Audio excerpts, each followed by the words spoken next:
Mais um episódio aqui do nosso podcast Carreira e Negócio, a série especial. Normalmente é sobre crédito e cobrança, hoje a nossa série é sobre cobrança e crédito. E para falar sobre cobrança e crédito, eu trouxe aqui o Pedro Felipe, o host e fundador aqui do Contraponto, né? Acho que especialista aqui mais em cobrança, mas também em crédito. Muito obrigado, Pedro. Pô, Jorge, eu fico lisonjeado pelo convite de vir aqui. E é engraçado, né? Quando eu falo ao contrário, dá um bug na cabeça das pessoas, né? Falar assim, pô, cobrança e crédito. Quando tudo começou, eu vim da cobrança, né? Então, fui operador de cobrança. Então, normalmente você atua mais ali com quem você tem amizade. Então, era a galera da cobrança. Então, fica cobrança e crédito porque eu vim da cobrança. Uhum. E como é que foi esse processo de começar um podcast? Da onde surgiu essa ideia? Por que você fez? Conta um pouco pra gente.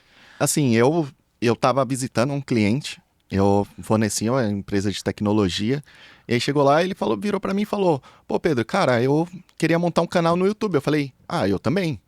Ele pegou, virou e falou assim, então vamos começar um podcast? Eu falei, vamos. Isso foi, em janeiro. E aí eu falei, vamos fazer, e eu sou muito executor.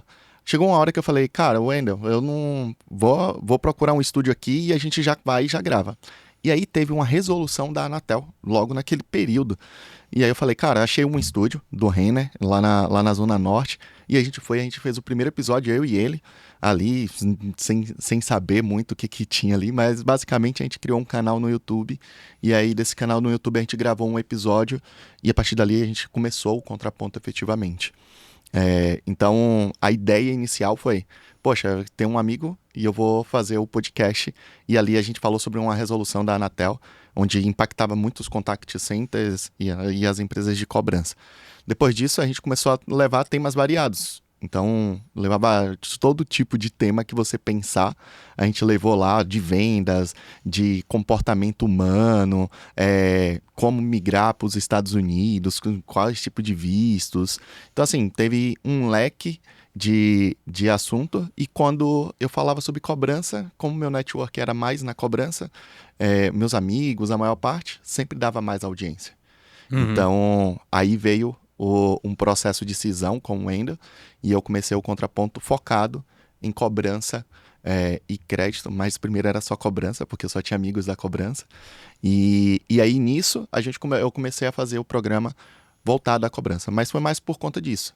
Sem contar que, às vezes, existe dois tipos de perfil, né? Existe o introspectivo, e o introspectivo não é aquela pessoa que é tímida, basicamente. É aquela pessoa que se recarrega a energia sozinho.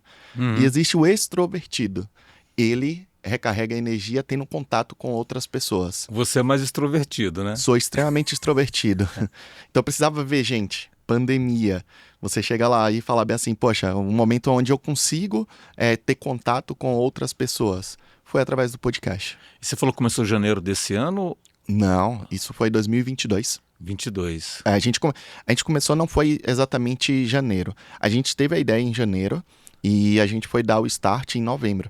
Uhum. Porque o Wendel, ele era extremamente analista. Por que vem o nome Contraponto? Ele é extremamente analista, extremamente executor. Não, as ideias não se chocavam, porque ele queria tudo perfeito. E eu sou do feito é melhor do que não feito.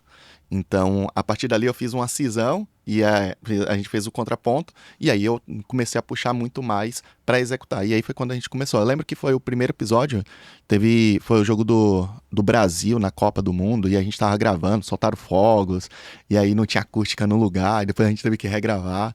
Então foi bem o inicinho lá atrás, né? Muito bom. E aí você comentou que já tem mais de 200 episódios, né? Sim. Hoje, eu acho que é 214 até agora. Isso de cobrança e crédito, né? E a gente tem 8 de jornada do cliente, que a gente tem terças e quintas-feiras episódios sobre cobrança e crédito, e às quartas-feiras jornada do cliente. Gravando lá, quase todos eu estive presente, um ou outro assim. Eu sempre abro mão, eu sempre deixo de gravar somente em 3 ocasiões. Saúde, família e trabalho, que é um dos nossos mandamentos. E para cuidar da minha saúde eu preciso fazer minha romaria, então todo ano eu faço a romaria até Nossa Senhora Aparecida, saio daqui de São Paulo, vou até Aparecida caminhando. Então, nesse período eu não gravo, mas aí o Guerra toca lá. Eu já fiz várias vezes a romaria, mas eu sempre fiz de bike, né? Então, Sim. no mesmo dia você sai chega lá, mas é puxado. Você, conversando com os profissionais de cobrança, também de crédito, o que você percebeu, o que você aprendeu, o que você está vendo de tendência, se fosse pegar um pouco do extrato aí das entrevistas que você fez nos últimos 2 anos? Assim, a gente, o primeiro de tudo é uma escassez da mão de obra. Então, vem criando muito mecanismo para que tenha uma solidez de resultado, só que cada vez dependendo menos do humano lá na ponta.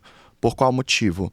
A gente sempre é onde você sente a maior mudança de geracional, ela primeiro ataca o contact center. Então, primeiro lugar onde você vai sentir a diferença é o contact center, seja ele de cobrança, seja ele na oferta, na venda, porque é sempre a porta de entrada, é onde tem a maior porta de entrada para o mercado de trabalho no contact center.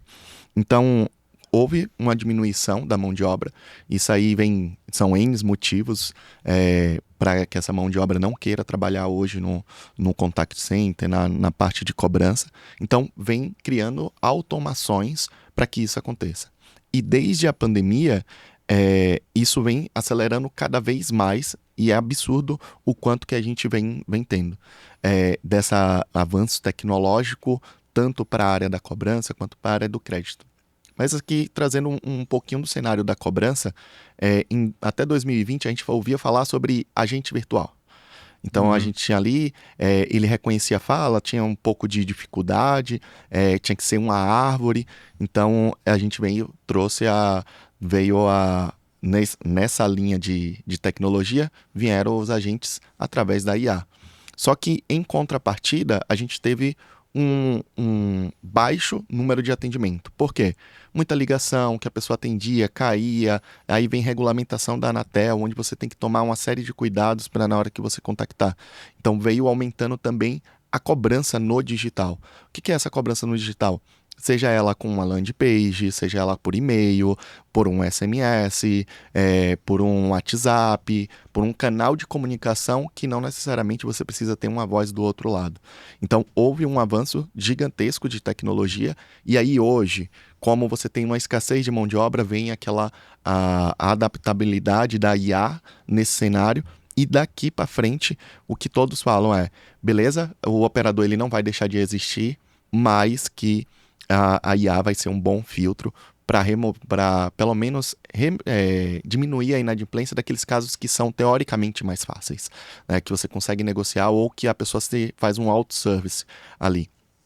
Essas são as principais mudanças que eu vi nesse longo tempo aí de uns 3 anos e pouquinho. E pegando um pouco esse último tópico, né, de você ter IA e robôs fazendo atendimento, seja mensagem via WhatsApp ou até conversando com a pessoa, né? O quanto que você mapeou das conversas, das indústrias, que está o nível de penetração? Você acha que já passou de 50% do valor recuperado? Você acha que tem muita operação que ainda não tem nada? Quando você olha e pega um pouco dessa sua experiência, como é que você vê essa tendência e que momento que a gente está? Hoje, as empresas elas vivem do digital. Só que há uma grande deturpação do que é lá na ponta. Porque quando você fala digital, normalmente as empresas associam, eu vou ter uma conversa no WhatsApp.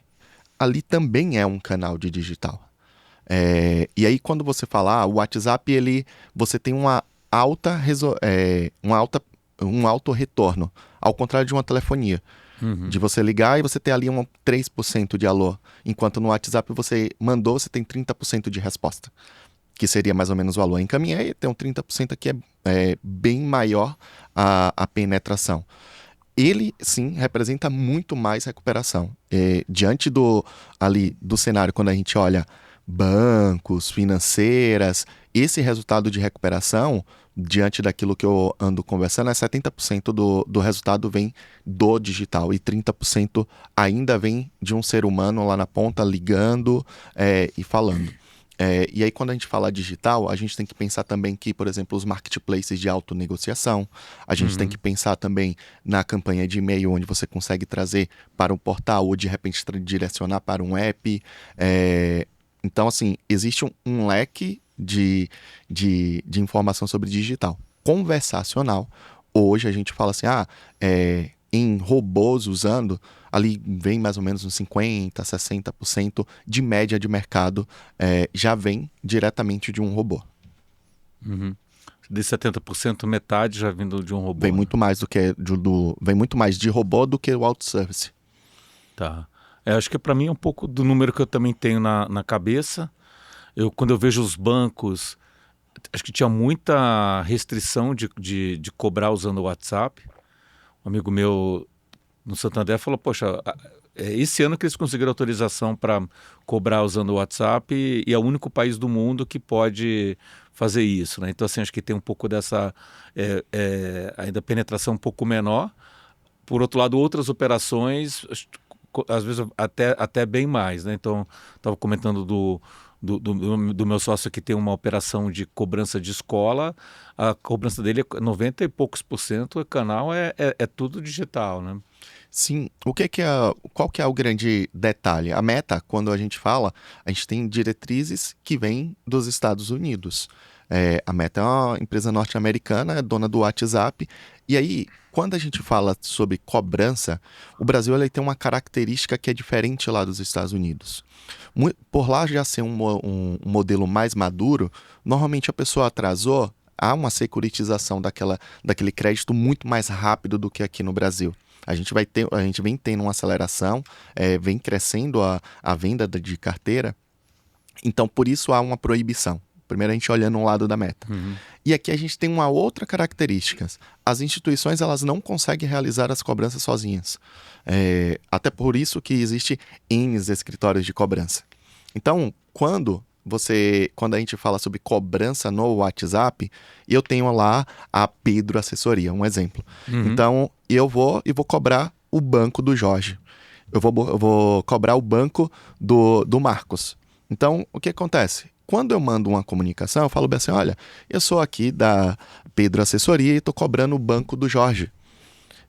Eu sou aqui Pedro Assessoria e estou cobrando o banco do Marcos. Quando eu faço isso, a Meta fala, opa, esse cara deve estar aplicando algum golpe ali. E aí entra a questão de, poxa, você não pode realizar. A Meta não entende que aqui há essa terceirização para a realização. Então, há sim um empecilho da Meta e cada vez mais isso vai acontecer mais quando a gente fala de cobrança em escritórios de cobrança. Quando a gente fala diretamente com o cedente do crédito, então, por exemplo, você deu o exemplo do Santander.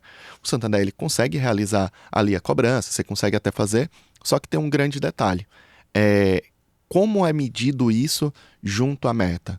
Existe metrificação de quando você manda, se aquele número efetivamente ele tem número de WhatsApp. Então, de repente, a pessoa te passou um número lá e você quer fazer uma ação. Primeiro, você precisa saber se aquele número tem um WhatsApp ou não. Segundo, quando você encaminha essa comunicação, ela foi visualizada? É uma outra metrificação. Outra metrificação, essa cliente, ele respondeu? Então, existem várias metrificações que a Meta verifica para saber se você está fazendo uma ação legal, que quando eu falo legal é legítima perante as políticas deles. Informa também se de repente você não está expulsando ou incomodando o usuário dele, porque ele quer que o usuário permaneça na plataforma. Então, existe, e ali se você toma muito de repente, spam, automaticamente ele vai derrubar o seu número junto ali e você não vai conseguir, junto à Meta, e você não vai conseguir fazer mais nenhum tipo de ação. Então, há uma série de cuidados que precisa ter, pensando em que a Meta ela pensa em preservar o cliente dela lá na ponta. Por isso a dificuldade de falar, poxa, eu consigo lá realizar a cobrança do cliente pelo WhatsApp. Só que, mas a Meta está derrubando meu número. Não é que a Meta está derrubando, é que você está incomodando mais do que o permitido. E às vezes esse número nem precisa ser muito, tá? Às vezes esses dias eu mandei do meu telefone uma lista de transmissão. automaticamente a Meta foi lá e me bloqueou. E aí eu tive que pedir socorro, e aí eles falaram, olha, você tava fazendo spam. Eu falei, não, cara, eu só fiz uma lista de comunicação para 100 pessoas, só que você foi reportado. Então as Uhum. pessoas as pessoas simplesmente foram lá e pararam. E pessoas que já me conhecem, que sabem o meu número, que já têm um contato comigo. Então, quando você faz algo muito massivo, ele entende, opa, não dá para você continuar aqui fazendo essas ações. Eu fiz um projeto, uma empresa que faz cobrança para infoprodutor e tudo. Ali era até perigoso entrar na rede Wi-Fi deles, né? Porque de vez em quando bania todos os chips que estavam naquele endereço IP, né? Então, e aí você entra a cache chip, não sei o que, faz, é banido, vai de novo, né? Entra numa corrida aí terrível, né? Acho que essa é uma grande dor aí do mercado, né? Na verdade, não é uma dor. Eu costumo falar, você tem um carro, e se você pega e ele tem piloto automático, e você só anda no piloto automático, e ele avisa para você, você tem que estar com a mão no volante, e você não quer andar com a mão no volante, uma hora vai dar merda. É a mesma coisa que acontece quando você tem uma ferramenta que é poderosíssima, que você consegue fazer ações direcionadas, você consegue ter uma taxa de retorno importante, só que muitas das vezes quer sair atirando para tudo que é lado. E isso custa muito dinheiro. Custa dinheiro para a Meta e custa dinheiro para você, porque quantas vezes você não vê, aquecer o número, tem que comprar aparelho novo, tem que deixar somente no 4G lá, né, na conexão, você não vai conectar no Wi-Fi, porque senão vai derrubar tudo. Então, assim, tudo isso são mecanismos que faz para tentar burlar. Agora, se você vai e segue corretamente as políticas, automaticamente você vai ter o seu número saudável, a Meta vai te ver como um parceiro. Uhum. E como que você faz para você ser interessante e não interesseiro com a Meta? Olha, eu faço a comunicação com o Jorge e o Jorge permanece na base porque ele viu que eu não estou incomodando ele. Ele Uhum. entendeu que ali eu estou mais para ajudar ele do que efetivamente prejudicar ele. Então, você precisa dosar. E aí entra uma série de fatores. Qual o texto que eu vou mandar? Eu vou mandar efetivamente para alguém que já se comunicou comigo nesse telefone. Então, assim, existe N fatores que precisa ser analisado para evitar esses banimentos que a gente vê aí Uhum. naturalmente. A gente chegou até a montar um sistema para avaliar o risco de banimento das mensagens que você manda via mensageria, né? Vamos pensar assim? Vamos pensar eu e você. Imagina que agora você recebe uma mensagem no seu celular falando assim: Jorge, você está devendo ao contraponto e eu preciso que você efetue o pagamento urgente, senão você vai ser protestado. Qual que seria a sua reação? Imagina que você recebesse essa mensagem agora. A pessoa pode ficar chateada e bloquear. Não quero que fique ligando e tudo. Mas se você reescreve essa mensagem, fala assim, olha, com relação ao teu contrato número tal, assinado na data tal, percebemos tal coisa, tal coisa, tal coisa, a Meta, quando vê a mensagem, ela entende que é uma mensagem de ajuda, de prestação de utilidade e não de cobrança ou venda, né? Não, pensa assim. Pensa você como usuário, esquece a Meta. Aham. Você falou, Ficaria ficaria chateado. chateado, né? Agora, se de repente eu pego e mando uma comunicação para você, Jorge, tudo bem? Eu sou aqui do Contraponto. Será que a gente pode bater um papo? Você vai falar, pô, pensa você como usuário. O Uhum. que você pensaria? Sim, depende, né? Mas assim, a princípio não teria tanto problema, né? Compreende que você tem um processo de comunicação e que você vai falar, poxa, mas de repente, vamos bater um papo aqui. Você já deu o poder da dúvida de você já não vai bloquear logo de imediato. E aí o risco já diminui também, porque já começou uma conversa, né? Já começa a conversa. Então, assim, quando a gente tem um modelo de direcionamento para o WhatsApp, você tem uma diminuição no poder de cair o número. Quando a gente pensa, o WhatsApp é uma rede social, correto? Uhum. Quando a gente pensa o nome rede social, a gente não leva ao pé da letra, é socializar, certo? Uhum. Se eu chego o tempo todo para você e fico só mandando propaganda, aquilo não é socializar. Uhum. Agora imagina que tá eu, você e o operador ali, qual que é o seu nome? O Amorim. A Mauri. Amari. Como? Eu travou minha língua agora, viu? Almauri Júnior, pronto. A gente tá aqui e a gente tá batendo um papo. A gente tá socializando, né? Agora se eu chego o tempo todo e falo pra você, poxa, ó, compra aqui meu relógio, compra aqui meu relógio. Pô, você vai falar, poxa, que cara chato, né? Não é? A mesma coisa acontece nas redes sociais. Então, quando a gente para pra gente pensar, independente de qual seja a rede social, pode ser no YouTube aqui, e pode ser no Instagram, você tem que socializar. E ali existe mecanismo que é para seguir exatamente como a gente é. Uhum. Então, pensando no Instagram, quando a pessoa gostei, a pessoa fica ouvindo você. Ah, pô, mas eu quero fazer um comentário. Aí a pessoa foi lá e fez um comentário. É quando a pessoa retribui aquilo que você está falando. Uhum. Ah, poxa, cara, eu achei tão legal aquela conversa lá, que o Pedro teve lá, o Amaury ali vai lá e fala bem assim, pô, compartilha esse negócio aqui com outra pessoa. A mesma coisa acontece no WhatsApp. Se você manda e você está sendo ignorado, ou de repente falando assim, pô, isso aqui é spam, automaticamente o WhatsApp vai falar bem assim, opa, esse cara tá expulsando um usuário da minha base. Ele está sendo... Então, em vez de eu perder o meu usuário, que é o meu ativo principal, eu vou lá e expulso ele. Porque não importa se você está pagando lá 100, 200 mil. Porque para eles ganham muito mais com outros modelos de negócio e não é com a mensageria. Então, quando a gente para a gente pensar em como realizar essa comunicação com esse cliente inadimplente, a gente tem que pensar como que a gente vai socializar com ele. Por isso é importante uma boa copy, que é o texto que você vai fazer, que ela estimule muito o que o cliente vai falar contigo, para que ele estimule cada vez mais interações. Essa é a principal regra. Eu preciso estimular que o meu cliente ele seja estimulado. E gerar valor também, né? Então, na hora que você está comunicando com o cliente e fala, olha, você vai vencer tua fatura, ó, você quer o link para... Acabou de vencer, você quer ajuda aqui, quer que mande o link. Qualquer coisa facilite a vida dele, né? Sim. Ele vê como você está ajudando e não cobrando, né? Quando... Aí a gente tem que entrar um pouco mais em comportamento humano, né? Uhum. E o brasileiro, ele sempre quer levar vantagem em alguma coisa. Sempre. Isso é a característica do povo brasileiro de maneira geral.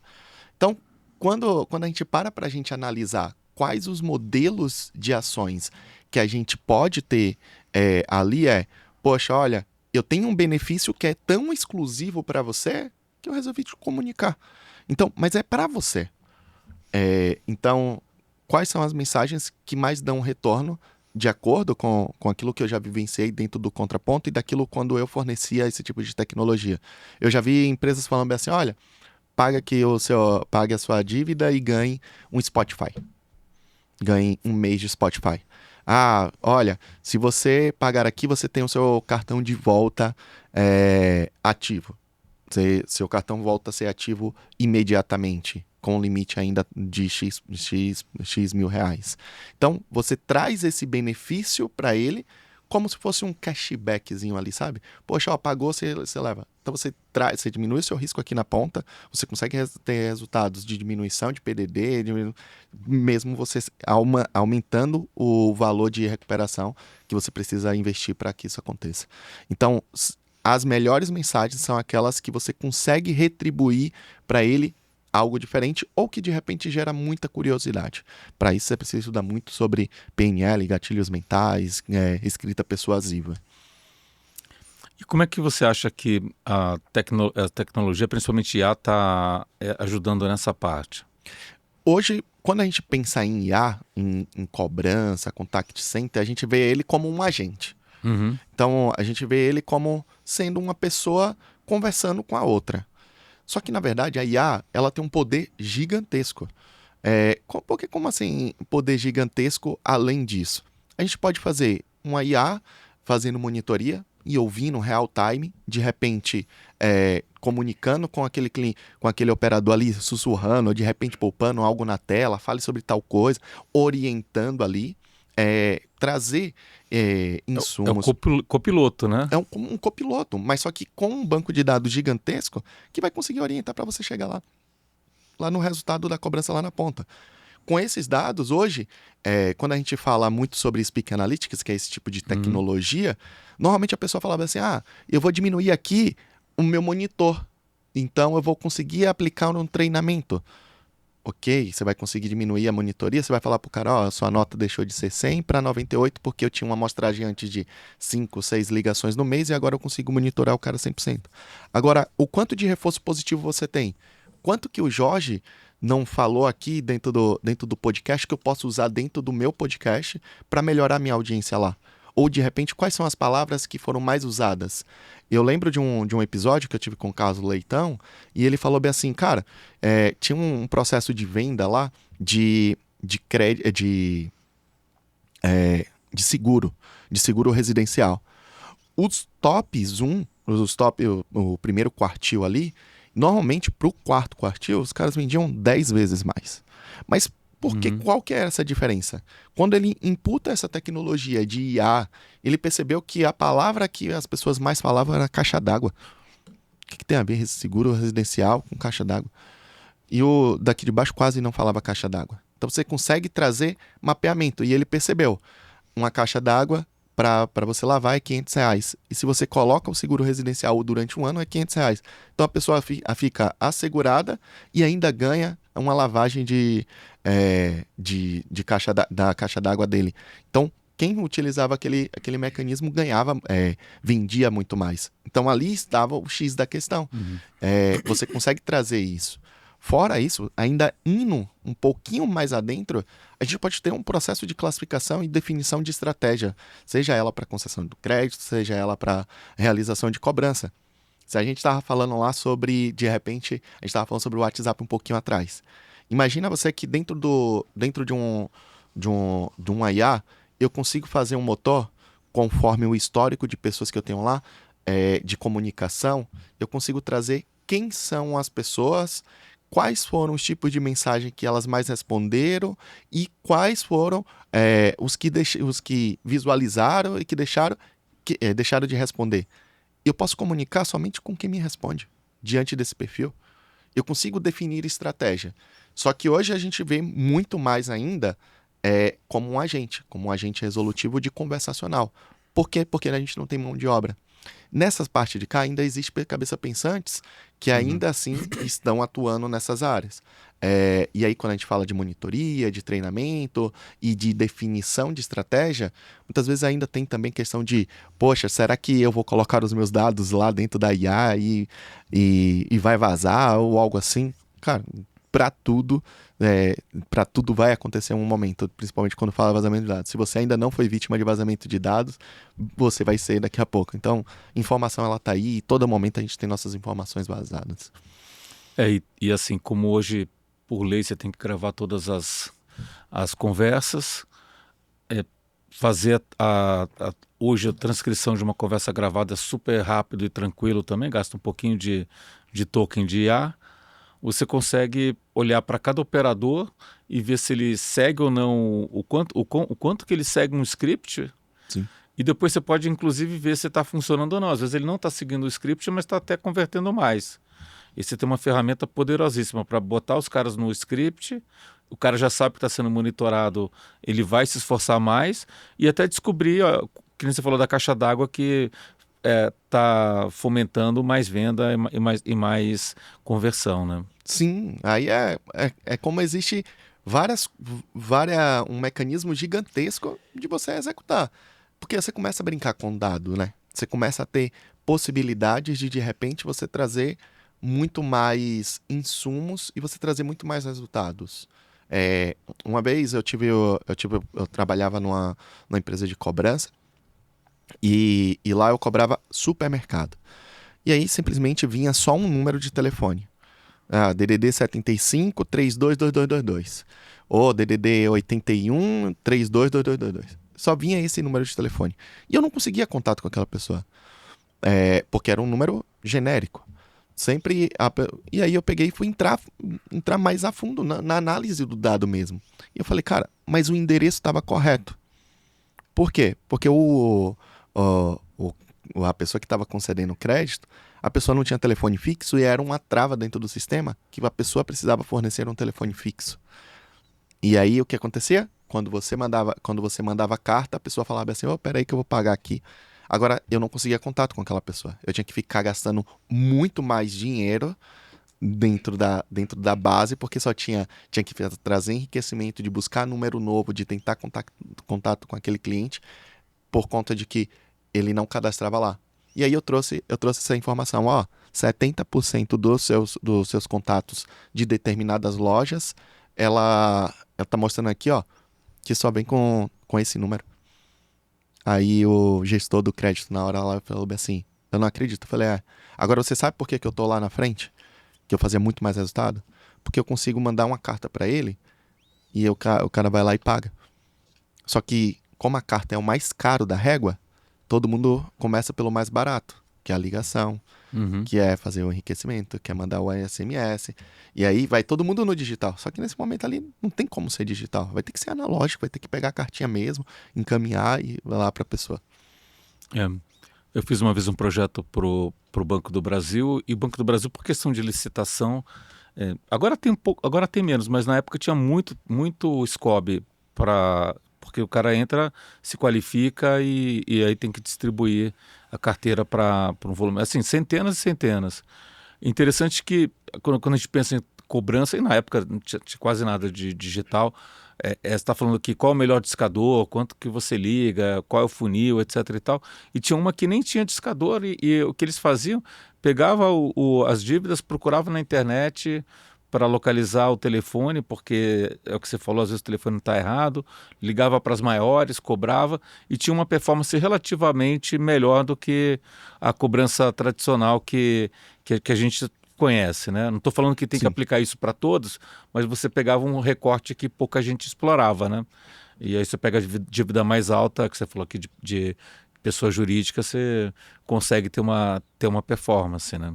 Sim, aí cada carteira ela tem uma característica. E só quem vivencia ela consegue trazer essas características. Recentemente, eu estava conversando com um amigo meu, o crédito que ele concede é um crédito para pessoas de baixa renda. E que a pessoa, ela aliena o celular dela como garantia. Então ele consegue bloquear o aparelho da pessoa, a pessoa fica inapto o aparelho da pessoa se a pessoa deixar de pagar. E é baixa renda. Então, ele falou bem assim, Pedro, você sabe por que eu consigo bons resultados? Não é porque eu bloqueio. É porque ele sabe que se ele ficar inadimplente, ele vai parar o WhatsApp dele. E todo mundo que vive com o WhatsApp, né? Eu vou bloquear aqui, sei lá, o Instagram da pessoa, o TikTok. As pessoas que é viciada em TikTok. Eu vou bloquear o Kawaii, por exemplo. Então, são cenários que a gente precisa ter um modelo de atuação diferente. Então, poxa, na hora de comunicar, você está falando em ligação, eu sei que você trafega aí, você usa muito o Kawaii, eu não quero bloquear o seu Kawaii. E para você continuar usando seu celular, volta a pagar. Então, a pessoa trazer isso à tona é importante, né? Muito bom. Mudando um pouco aqui do tópico, né? Indo para o modelo de negócio do contraponto, você hoje teu negócio, teu business principal é o contraponto, né? Sim. Como é que foi essa transição? Como é que você montou esse processo, a decisão aqui de, olha, eu tô com o pé em duas canoas, agora eu vou para essa. Como é que foi essa transição? Bom, primeiro precisa lembrar lá atrás. E quando eu fiz a cisão com o Wendel, e aí comecei um canal do zero, com o mesmo nome, primeiro porque eu tive uma conversa muito franca com um amigo meu, o Rica, e ele pegou... Eu tava buscando patrocínio, porque você sabe o quanto é custoso ter um podcast. As pessoas falam, é só ligar uma câmera, mas não. Aqui tá o Amaury, aqui tem um monte de câmera, luz, TV de retorno. Então tem todo um custo para que isso aconteça. Mas para você dar continuidade no projeto, qualquer coisa na sua vida, você precisa ter um retorno. seja ele se você vai para academia, porque agora eu tô mais magro. Se você vai trabalhar em algum lugar, é porque eu tenho um salário. Então você sempre tem que ter um retorno. Por isso que a maior parte de quem começa um projeto falando bem assim, eu faço isso aqui porque eu gosto. Quando não tem retorno, fala assim, poxa, deixou de gostar, né? Deixa de ter lá do outro lado. Então, eu fui buscar um patrocínio. E o Rica virou pra mim e falou, qual que é o seu público? Aí eu falei, cara, eu não conseguia explicar. Porque quando eu abri as métricas do YouTube, eu percebia lá, só 2% das pessoas são recorrentes, retorno. Ao contraponto na época. Quando eu olho hoje, esse número é 50%. Então, quem assiste um episódio, normalmente assiste 3, 4 por mês. Então, aí, se a gente tem 10 episódios no mês, eu tô falando que 40% dos meus episódios, as pessoas são repetidas ali assistindo. Então, a partir dali, eu comecei a ter a ideia de, eu vou ter um podcast que seja nichado. E aí, eu comecei a nichar. E eu tive a ideia, eu sempre tive facilidade de conectar pessoas. Então, eu tive a ideia de falar assim, poxa, eu vou reunir todo mundo numa pizzaria. Convidei 12 pessoas, 6 foram. Aí, 6 assim, a gente tá colocando muito alto, mas foi tirando eu, minha esposa, o filmmaker que fez a filmagem lá. A gente tava juntando todo mundo, dava 6 pessoas. Então, de 12, 6 foram. Mas foi tão legal que eu falei assim, cara, eu quero fazer de novo. Então eu quero reunir de novo. Então eu tinha um podcast onde eu trazia as pessoas. Lembra que eu sou extrovertido? Me conecto, quando eu me conecto com pessoa, recarrego energia. Aí eu comecei, da segunda vez já deu 20 pessoas. De 6 para 20. Aí daqui a pouco, chamei de novo, já deu 40 pessoas. E aí veio uma grande virada de chave. Eu fui convidado pela Fernanda da Olos, falou bem assim, traz o podcast aqui pra mim. Traz o encontro aqui, já que vocês vão completar 1 ano, é legal. Lá eu te apoio. Porque acontecia vários incidentes dentro da pizzaria, tipo, o pessoal ia, não pagava, deixava a conta lá no final lá, mas pra mim eu queria reunir as pessoas. E aí eu já tinha um público que era fiel, que começou a assistir. Já tinha o encontro, onde todo mundo queria estar, porque é bem gostoso de estar lá, de conexões, e as pessoas gostam de estar nesse meio. Eu consegui juntar os dois. E aí, eu peguei e falei, cara, como que eu posso fazer algo que seja offline? Metade offline, metade online. Então, eu dei essa palavra assim, chamada offline. Eu falei, eu tenho o encontro, eu tenho um portal de notícias, eu tenho podcast, eu consigo conectar, então virou uma coisa offline. E aí comecei a rentabilizar, comecei a ter retorno com isso. Então, como que foram os primeiros retornos? Eu tive 2 pessoas que acreditam em mim até hoje, o Mac, daí recebi o Fagner da Original Cobb. Ali eu tinha o custo da minha operação. Então, assim, você precisava ter o custo de um episódio por semana, 4 durante o mês, você vai ter um custo de X. Eu falei com cada um individual e falei assim, o Mark já tá me ajudando, Fagner, o Fagner já tá me ajudando, só que eu dividi isso aqui em 2 e eu tô mostrando aqui para vocês, tá aqui as notas fiscais do aluguel do estúdio, das coisas que eu tenho lá. Você topa? Eu topo. Eles pagam metade do que tinha naquele período de custo. Então eu comecei a falar assim, agora, pelo menos, eu já sou retribuído recarregando minha energia. Eu já não tenho um custo de só gastar, de só investir. E aí eu comecei a trazer outros patrocínios. E aí isso foi fazendo com que eu gerasse um ecossistema onde eu consigo trazer pessoas interessantes, que trazem bate-papo legal, consigo demonstrar ferramentas que eu faço propaganda lá através do podcast e gera negócio para todo mundo. E aí eu comecei a ser rentabilizado por isso. Chegou uma hora que já estava demandando muito tempo entre Contraponto e as empresas que eu trabalhei, que eu falei, cara, eu acho que chegou o momento de eu me dedicar 100% ao meu negócio. E aí eu tive uma conversa bem franca com o Juliano, na Limit, na empresa onde eu trabalhava, e eu falei bem assim, Juliano, cara, eu quero muito seguir o meu sonho de de empreender, que eu já tentei empreender várias vezes e nunca vi a oportunidade que eu tenho agora, de já estar rodando, de não começar algo do zero, que muitas das vezes eu não era expert, mas que eu estava tentando fazer, empreender. E aí o Juliano veio e falou para mim, pô, Pedro, eu te apoio, eu tô junto com você, fica tranquilo, sem mágoa nenhuma. Eu tava entregando o resultado lá, tá? Então, só para deixar bem claro, assim, não deixei de entregar o resultado lá, mas eu precisava me dedicar ao meu negócio. Então, em setembro eu falei, tomei uma decisão, foi difícil. Não vou falar para você, tá sendo, não é fácil, tá sendo bem desafiador, Uhum. mas é muito prazeroso, porque você consegue visualizar para onde você quer ir e você consegue definir estratégias para que você chegue na onde você quer chegar, lá na ponta. Quando você está do outro lado da cadeira, você passa a ser o mecanismo para que as pessoas cheguem no objetivo dela. E não há nada de errado nisso. Eu faço questão de entregar o melhor. Pô, você precisa de venda? Eu vou te entregar a venda, que eu era vendedor. Agora, pô, hoje no meu negócio eu consigo definir estratégia para que eu possa estar lá.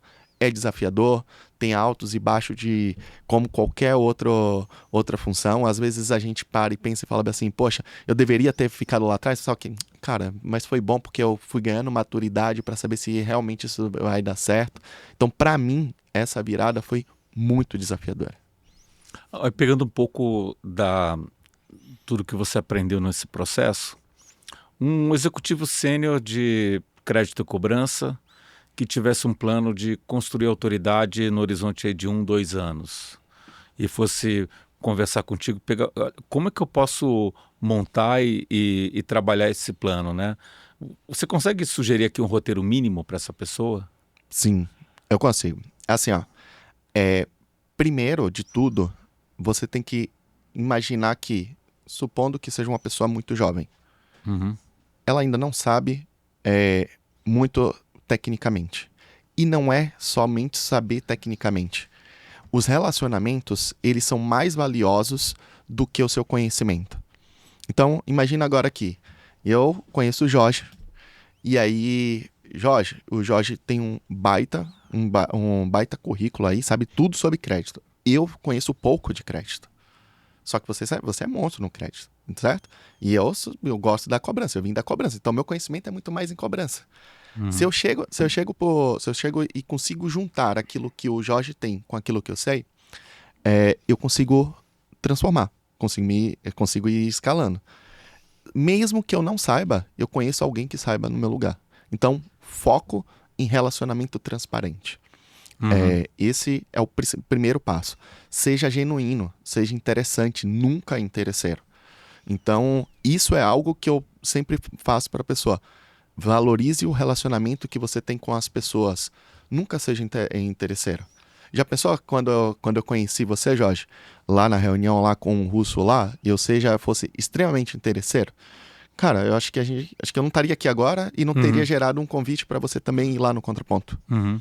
Então, para mim é muito mais interessante eu ser interessante do que interesseiro. Então, primeiro valorize a relação que você tem, seja interessante e não somente interesseiro. Esse é um roteiro. Pô, agora eu quero construir a minha autoridade. Erre, mas corrija rápido. Não tenha compromisso com o erro. Então, nunca fique focado somente no erro. Erre, mas corrija rápido. E ali, esse processo de você conseguir demonstrar o que você está aprendendo faz total sentido para você lá na ponta. Eu lembro que uma vez eu escrevi um texto falando sobre a cadeia de crédito. Só que eu não sou especialista na cadeia do crédito, certo? E eu fui daquilo que eu tinha vivenciado. Por mais que eu poderia ter copiado algumas coisas da internet. Então, eu fui e fiz um ciclo de crédito. Só que eu esqueci um pedacinho ali do meio, que era falando sobre análise de crédito, o que precisaria ter efetivamente. E aí eu recebi muitas mensagens. Tipo, cara, eu não acredito que você cometeu esse erro besta. Faltou isso. Cara, mas eu recebi muita mensagem. Só que assim, eu poderia pegar e ficar me lamentando, de repente corrigir aquele texto. Eu poderia fazer qualquer coisa. Lembra que eu falei? Erre, mas corrige rápido. Aí eu comecei a perguntar para as pessoas o que faltou e como que você faria. Cada um deu uma fórmula mágica. Cada um tem o seu salzinho, o tanto de sal que coloca na comida para dar o gosto que ela quer.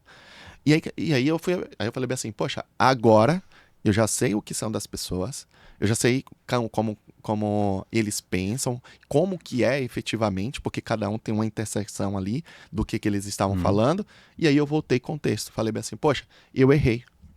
Só que isso foi numa sexta-feira, na quarta-feira eu postei de novo. Eu errei e na hora que eu fiz esse texto. E aí eu corrigi, eu coloquei uma nova correção. Ó, conversei com diversas pessoas e aqui tá os pontos que eu identifiquei com as pessoas que eu conversei. Eu conversei com umas 50 pessoas. Então, divulgue aquilo que você está aprendendo. Por quê? Se hoje você chegar para mim e você falar, poxa, Pedro, eu quero começar um podcast, eu vou te apoiar, eu vou te falar. Agora, se você for perguntar para alguém que nunca começou um podcast, ele vai falar assim, cara, tem um monte de podcast aí, tem o Flow, tem o Podpah, tem um monte de podcast aí. Cara, nem vai, acho que você vai entrar num nicho saturado. Agora, quem já está fazendo, ele não vai te falar. Nunca que você não vai conseguir ou que você não vai conseguir chegar lá. Então, as pessoas sempre procure pessoas que já estejam onde você quer estar, porque aí você consegue ter muito mais tato e de aprender com aquela pessoa. Então, se uma pessoa quer se tornar autoridade, zele pelo relacionamento e procure mirar na onde você quer chegar, e a pessoa que chegou lá tente se aproximar daquelas pessoas para que elas possam te impulsionar, para que você possa ter dicas que aquelas pessoas podem ter. Muito bom. E acho que se posicionar no digital, né? E às vezes eu tô muito preocupado com o conteúdo e não com como você faz a mensagem, né? Sim. Então, acho que no teu caso que você é extrovertido é mais fácil. Tem pessoas que são introvertidas e acabam focando demais no que eu vou falar, o que é, e não na forma como você está falando e prendendo a audiência, né? Lembra que eu falei, eu sou da feito é melhor do que o não feito? Quando a gente fala sobre, eu preciso me posicionar no digital, que é do mecanismo de você ser autoridade. Existe redes sociais de texto, existe redes sociais de vídeo, existe vídeos curtos, vídeos longos, existe N maneiras. Dá para você escrever um texto, que não dá para você ficar procurando qual que é a vírgula que você escreveu errada. Compreende? E aí há um grande detalhe.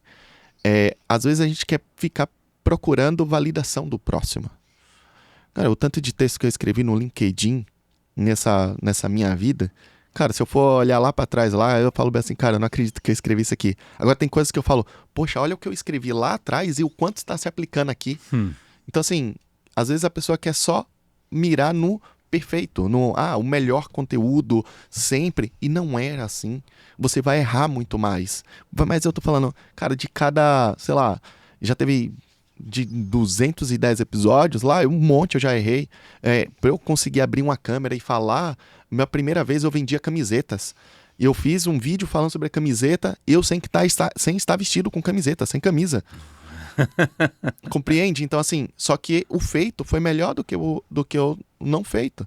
Se eu ficar procurando, qual que é o cenário perfeito, como que eu vou colocar um livro ali, o cenário perfeito. Cara, você nunca vai fazer nada, porque você está sempre procurando. Isso é um mecanismo de defesa da sua mente falando para você, mas eu vou começar a fazer atividade física, mas eu não tenho um tênis correto.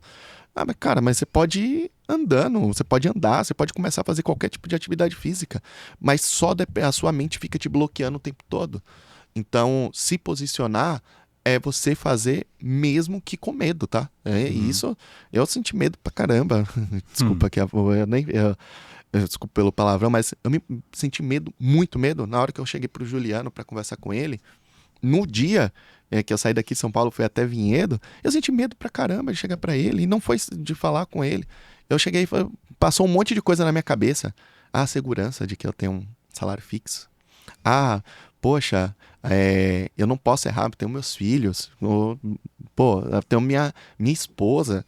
Você bate uma insegurança gigantesca. Só que ainda assim, eu tomei a decisão. Então, se você quer se posicionar, se você quer ser destaque na área de crédito, cobrança ou qualquer área da sua vida, eu sugiro que você faça. Mas faça com vontade. E é melhor você fazer do que você simplesmente ficar parado, pausado ali. Então, se dedique ao máximo para que isso aconteça. Lembrando, eu me conecto com pessoas, eu me posiciono digitalmente, eu mantenho os relacionamentos, sou interessante, não deixo de ser interesseiro. Eu começo a criar um círculo de amizade onde, se eu não sei algo, se eu falar aqui uma coisa para você, falar assim, Jorge, eu não sei nada sobre Collect Score. Me ajuda aqui a montar? O Jorge vai me ajudar. Agora, se você chegar para mim, pô, Pedro, cara, vamos sentar ali? Pô, cara, eu queria montar uns textos legais aqui para comunicar com o WhatsApp. Eu vou sentar e vou te ajudar. Porque você conhece uma pessoa que sabe. Não é que você sabe, mas você sabe. Você conhece uma pessoa que sabe. Então, se conecte com pessoas que vão te ajudar e tire da mente tente tirar esse bloqueio na sua mente que você vai agradar todo mundo, porque mesmo você fazendo o melhor texto, o texto mais bonito do mundo, você não vai ter sempre alguém para te criticar. Muito bom. E olhando esse perfil assim, das pessoas, você conversou com muitos executivos de cobrança, de crédito, pensando aqui numa visão de médio prazo, qual é do seu ponto de vista, qual é o maior risco que esses profissionais vão enfrentar no médio prazo? É uma pergunta. Visualizar o futuro é bem difícil, né? Com base no que você interagiu do que eu interagi.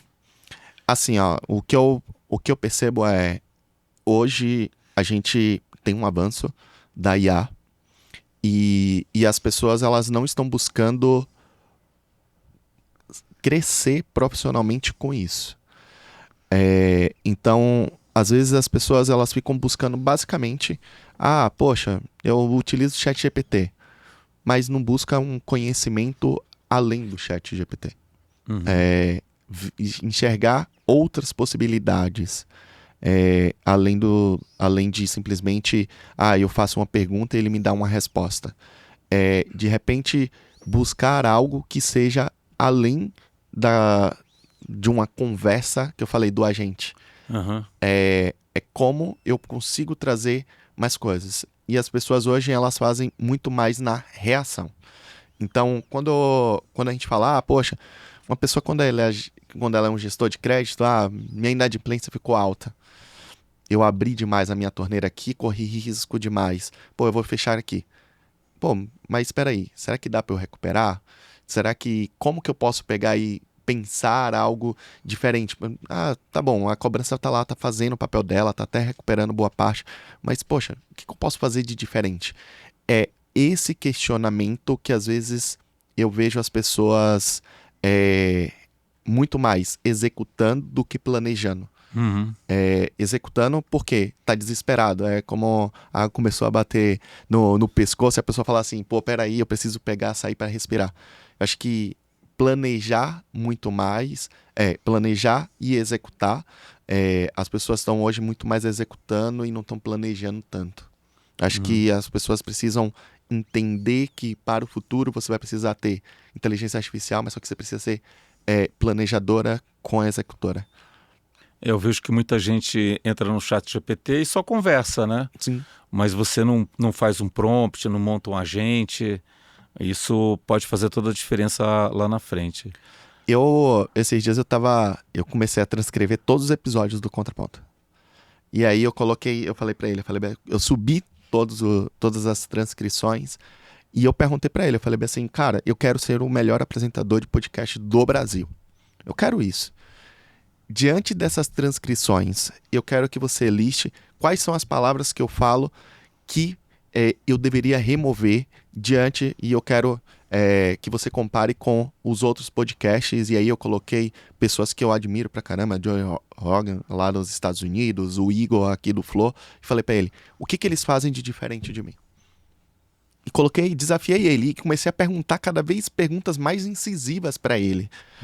A ponto dele pegar e falar bem assim, olha, você ainda precisa muito evoluir. Porque no início, ele falou pra mim, cara, você já faz um bom podcast, Ele vai te falar para te agradar. Só que chegou uma hora que eu falei para ele, cara, não, eu não concordo com isso. Eu não concordo que a minha apresentação é parecida com do Joel J. Eu não concordo que minha apresentação ela é dessa maneira. Eu tenho falhas. Então, eu preciso que você pegue e me mostre aonde eu preciso melhorar. Eu estressei tanto ele que chegou uma hora que ele começou a me listar séries de palavras que eu repetia e que simplesmente isso estava me trazendo eu perder a audiência lá na ponta. Então, para mim, foi algo muito valioso de você buscar sempre crescer e estar sempre pensando como você pode evoluir nesse processo. Utilizar das ferramentas que você tem para você criar prompts que ele realmente te traga coisas a evoluir lá na ponta. Esse foi um grande desafio que eu comecei a pensar daqui para frente como que eu posso fazer. Conectando os pontos aqui, né, a gente falou muito no início sobre generosidade, servir e tudo mais, e agora fechando aqui com a questão de as pessoas ainda não têm o preparo, talvez não tenham um exemplo, né, de como você pode evoluir a operação, pelo menos no que tange a prompts de IA e tudo mais. Eu tenho aqui uma sugestão para vocês. Vou botar um link aqui. Eu comentei no início sobre risco de banimento de WhatsApp. E a gente montou, na verdade, um prompt de IA, onde você entra com o texto e ele te devolve com um rating, se o teu texto vai ser banido ou não. Eu vou botar um link aqui para você baixar esse prompt. E você vai usar esse prompt em qualquer ferramenta. Pode ser no ChatGPT, pode ser no Cloud, qualquer uma delas. Você vai usar esse prompt, vai começar a testar e entender como isso impacta a sua operação e depois parar para refletir se você não pode fazer coisas similares para todas as outras etapas dessa cadeia. Porque é assim que você evolui, né? Sim. Cara, essa dica que você deu é primordial. Você vai criar um prompt e você vai evoluir esse prompt. Você vai melhorando ele, você vai discutindo, você vai colocando guarda-reios para que ele não seja enviesado, porque toda IA tem um lado. E o lado eu preciso agradar o Jorge, eu preciso agradar o Pedro, eu preciso agradar o Amaury ali. Então, se você não tiver se você não souber direcionar a IA, você acaba perdendo, e aí você vai cair no mais do mesmo. Tipo, qual que é a receita ou eu preciso melhorar esse e-mail aqui, ou eu preciso responder esse e-mail, como que você vai me ajudar a responder? E aí perde a sua característica. Deixa de ter a essência do Jorge, deixa de ter a essência do Pedro, quando você simplesmente vai lá e faz isso. Agora, se você consegue direcionar ele diante daquilo que você conversa com ele, com as inteligências artificiais, você consegue ter muito mais resultado. E aí, se você traz um prompt, eu já tenho aqui, essas são as minhas fraseologias, e eu tenho um prompt aqui, olha, e você já estressou o ChatGPT bem antes disso. A pessoa já vai pegar algo bem mastigado. O cara já vai pegar e já vai falar, poxa, olha, melhorou muito aqui, de repente diminuiu meu banimento, de repente consegui converter muito mais, e aí ele conseguir também metrificar aquilo, é importantíssimo. E parabéns pela atitude, viu? Sério, porque hoje as pessoas, todo mundo quer vender, né? Você já viu o quanto de gente tem de propaganda por aí? Eu tenho um prompt perfeito, clica aqui, R$ 9,90 para te assinar um prompt. E o mais importante, o prompt é depois você entender como está funcionando e aonde mais você pode aplicar, né? Sim. Porque é um processo de evolução, né? Pedro, a gente está chegando aqui no final, né? E tem uma pergunta que eu gosto de fazer para as pessoas. Vou sair agora de crédito e cobrança, talvez, né? Mas a pergunta é assim, se alguém chegasse para você e comentasse, poxa, você vai viver 50, 100 anos a mais do que seus avós. Você acha que essa seria uma boa ou uma má notícia? Cara... você me colocou na enrascada agora, viu? É a mesma coisa que eu faço lá no Contraponto, mas eu acho que seria uma má ideia. Eu acho que a gente tem um tempo de vida útil, né, aqui na Terra, muito... Quanto mais a gente esticar, vai ser pior. Então eu acredito que eu quero encontrar com Deus, e para eu me encontrar com Deus, eu não posso estar nessa vida. Então, eu acredito que se eu prolongar muito e não for uma vida saudável, que eu seja útil, de repente, você vai continuar útil. Existem algumas nuances. Se eu continuar útil, servindo, ok, eu acho que até seria bom, mas eu ainda quero me encontrar com Deus e que isso seja muito breve, não seja tão demorado assim. E pensando aqui numa sobrevida e continuar útil com autonomia, lucidez e tal, o que você vem fazendo nessa direção? Olha, uma vez eu ouvi uma pergunta que isso deu um bug na minha cabeça que até hoje eu fico pensando, né?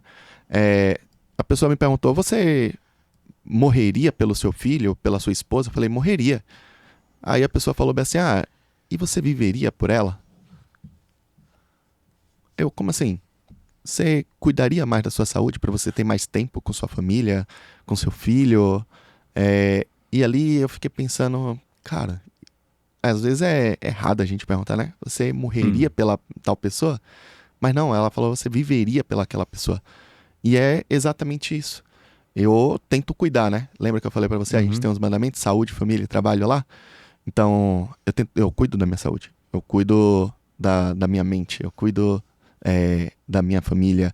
E depois meu trabalho. A gente segue isso muito à risca dentro do contraponto. Então, e tanto que eu até tô escrevendo um livro, em breve deve sair, que é uma tríade. Corpo, mente e espírito.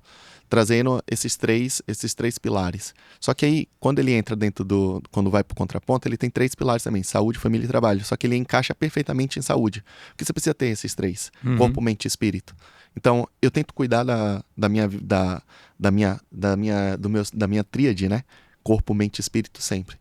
Com a romaria, tentando fazer os exercícios sempre que possível, fazendo um acompanhamento psicológico, cuidando, fazendo meu hobby, o que eu gosto de fazer, de ir à praia, de estar junto com minha família, me sentir útil.